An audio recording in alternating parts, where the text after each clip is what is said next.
ഏറെ പ്രിയപ്പെട്ടവരെ, നമ്മുടെയൊക്കെ അമ്മ എസ് ജാനകി അന്തരിച്ചു. നമുക്കാർക്കും പാട്ട് പാടാൻ അറിയില്ലെങ്കിലും നമ്മളറിയാതെ മൂളിപ്പാട്ട് പാടുമ്പോൾ ആദ്യം നമ്മുടെയൊക്കെ നാവിലേക്ക് എത്തുന്നത് ജാനകി അമ്മയുടെ വരികളാണ്. ആ സുന്ദരമായ ശബ്ദം നമ്മുടെ കാതുകളിലൂടെ നമ്മുടെ തലച്ചോറിലേക്കും ഹൃദയത്തിലേക്കും ആഴത്തിൽ കയറി നമ്മളെ ഒരുവിധം ഉന്മാദത്തിൻ്റെ ലോകത്തേക്ക് കൊണ്ടുപോകും. ആർക്കാണ് ജാനകി അമ്മയുടെ ശബ്ദത്തെ പ്രതിരോധിക്കാൻ കഴിയുക? ആർക്കാണ് ആ മനോഹരമായ ശബ്ദം നൽകുന്ന സാന്ത്വനം ആസ്വദിക്കാതിരിക്കാൻ കഴിയുക? എൻ്റെ ജീവിതത്തിലെ ഏറ്റവും വലിയ വേദന എനിക്ക് പാടാൻ അറിയത്തില്ല എന്നതാണ്. പാട്ടിനെക്കുറിച്ച് ABCD അറിഞ്ഞുകൂടാ. ആ വേദന ഞാൻ അകറ്റുന്നത് തുടർച്ചയായി എൻഗേജ് ചെയ്തുകൊണ്ടാണ്. നിശബ്ദതയുടെ, ശൂന്യതയുടെ ഒരു നിമിഷം പോലും ഉണ്ടാവാതിരിക്കാൻ പ്രത്യേകം ശ്രദ്ധിക്കും. പ്രവർത്തിച്ചു കൊണ്ടേയിരിക്കുക. എന്നാൽ എവിടെയെങ്കിലും ഒരു ശൂന്യത അനുഭവപ്പെട്ടാൽ, ഒരു മൂകത തോന്നിയാൽ മനസ്സിലേക്കൊരു കടലിരമ്പം പോലെ കടന്നു വരുന്നത് ജാനകി അമ്മയുടെ ശബ്ദമാണ്. വെറുതെ ഒന്ന് കണ്ണടച്ചാൽ മനസ്സിനെ പ്രകമ്പനം കൊള്ളിക്കാൻ ആ സുന്ദര ശബ്ദം ഉന്മാദിയെ പോലെത്തും.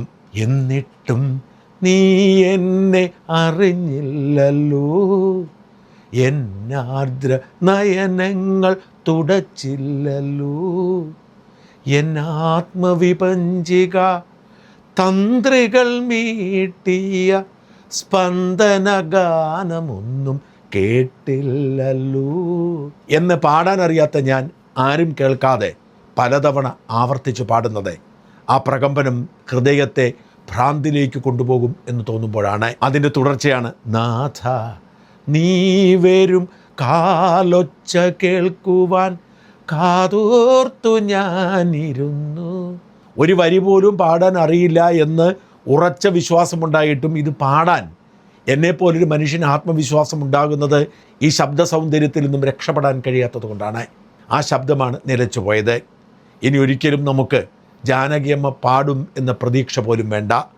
10 വർഷം മുമ്പ് 2016 ജാനകിയമ്മയുടെ ശബ്ദം നിലച്ചതാണ്. പിന്നെ അവർ സിനിമയ്ക്ക് വേണ്ടി പാടിയിട്ടില്ല. എന്നിട്ട് നമുക്കൊരു പ്രതീക്ഷ ഉണ്ടായിരുന്നു, എന്നെങ്കിലും ജാനകിയമ്മ പാടാതിരിക്കില്ലെന്ന്. ആ പ്രതീക്ഷ അസ്തമിച്ചുപോയി. ഇനി ജാനകിയമ്മ ഒരിക്കലും പാടില്ല.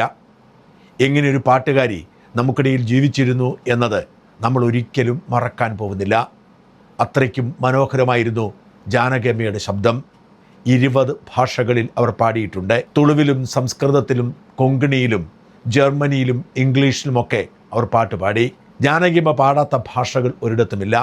4 തവണയാണ് രാജ്യം അവർക്ക് ഏറ്റവും മികച്ച ഗായികയ്ക്കുള്ള പുരസ്കാരം കൊടുത്തത്.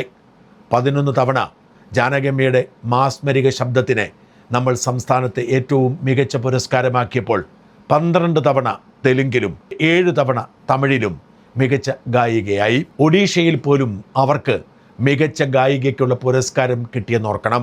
ജാനകിയമ്മയ്ക്ക് വഴങ്ങാത്ത ഭാഷ ഒന്നും ഉണ്ടായിരുന്നില്ല.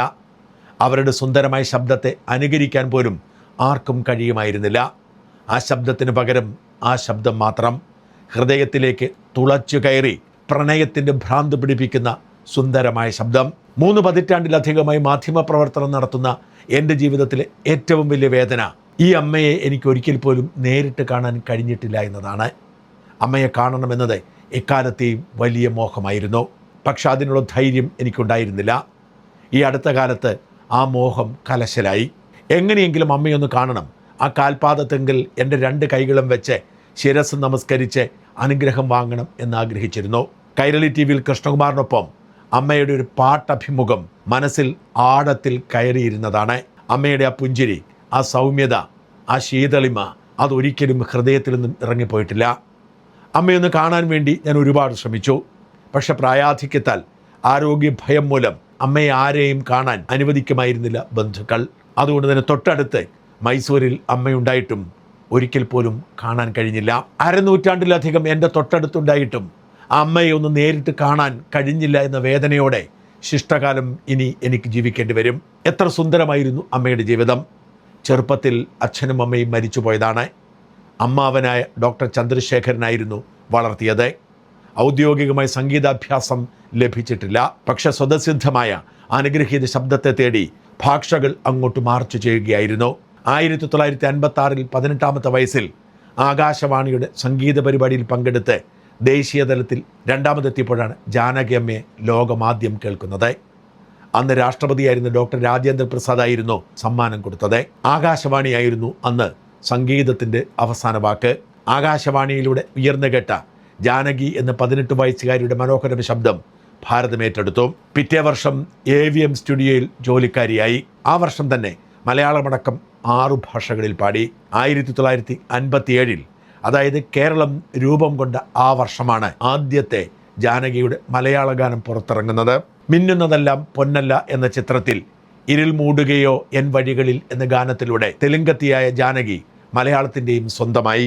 1962 ഇറങ്ങിയ കൊഞ്ചും ചിലങ്കൈ എന്ന തമിഴ് ഗാനത്തിൽ പാടിയ ശിങ്കാരവേലനെ ദേവ എന്ന ഗാനമായിരുന്നു തെന്നിന്ത്യയുടെ ഗായിക റാണിയാക്കി ജാനകിയെ മാറ്റിയത്. മലയാളിയുടെ എക്കാലത്തെയും പ്രിയപ്പെട്ട സംഗീതജ്ഞൻ MS ബാബുരാജിന്റെ സംഗീത ലോകത്തെ പ്രണയിനിയായിരുന്നു ജാനകി എന്ന് പറയാം. ബാബുരാജിന്റെ സംഗീതം ജാനകിയുടെ ശബ്ദത്തിലൂടെ കേൾക്കുമ്പോൾ അതൊരു വല്ലാത്ത അനുഭൂതിയായി മാറി. തളിരിട്ട കിനാക്കൾ തൻ, അഞ്ജന കണ്ണെഴുതി തുടങ്ങിയ ഗാനങ്ങൾ മാത്രമല്ല, തറവാട്ടമ്മയിലെ ഒരു കൊച്ചു സ്വപ്നത്തിൻ ചിറകിൽ ഞാൻ ഇപ്പോഴും, അന്വേഷിച്ചു കണ്ടെത്തിയിലെ താമര കുമ്പിളിലല്ലോ മമ ഹൃദയം തുടങ്ങിയ ആയിരക്കണക്കിന് ഗാനങ്ങളാണ് ജാനകിയമ്മ നമുക്ക് സമ്മാനിച്ചത്. ജാനകിയമ്മയുടെ ശബ്ദത്താൽ അനുഗ്രഹിക്കപ്പെട്ടതാണ് നമ്മുടെ ഭാഷ. ജാനകിയമ്മയ്ക്ക് മലയാളവും വഴങ്ങിയിരുന്നു എന്നത് തന്നെ അഭിമാനകരമാണ്. പീലിയിലെയും P. സുശീലയും ഒക്കെ അക്കാലത്ത് അപ്രസക്തരായി പോയത് ജാനകിയമ്മയുടെ അസാധാരണമായ പ്രണയ ശബ്ദത്തിൻ്റെ മാറ്റൊലിയിലാണ്. നമുക്ക് പിന്നീട് സ്വന്തമായി ഒരു ചിത്രമുണ്ടായെങ്കിലും അതിനൊക്കെ എത്രയോ അപ്പുറമാണ് എന്നും മലയാളിക്ക് S. ജാനകി എന്ന മാസ്മര ശബ്ദം. പ്രിയപ്പെട്ട അമ്മയെ ഒരിക്കൽ പോലും നേരിട്ട് കാണാൻ കഴിയാത്തതിൽ ഈ ആരാധകൻ കരയുകയാണ്. അമ്മയുടെ മരണവാർത്ത ഉറക്കം കെടുത്തി. നമുക്ക് ഏറ്റവും പ്രിയപ്പെട്ടവർ മരിക്കുമ്പോൾ നമുക്ക് ഉറക്കം നഷ്ടപ്പെടുന്നത് പോലെ ഒരു രാത്രി മുഴുവൻ എൻ്റെ ഉറക്കം നഷ്ടപ്പെടുത്തി അമ്മ ഇനിയില്ല എന്ന യാഥാർത്ഥ്യം തിരിച്ചറിഞ്ഞപ്പോൾ പ്രിയപ്പെട്ട ജാനകിയമ്മയ്ക്ക് ഹൃദയത്തിൻ്റെ കവാടം തുറന്ന് ഒരു ചക്കരയുമ്മ.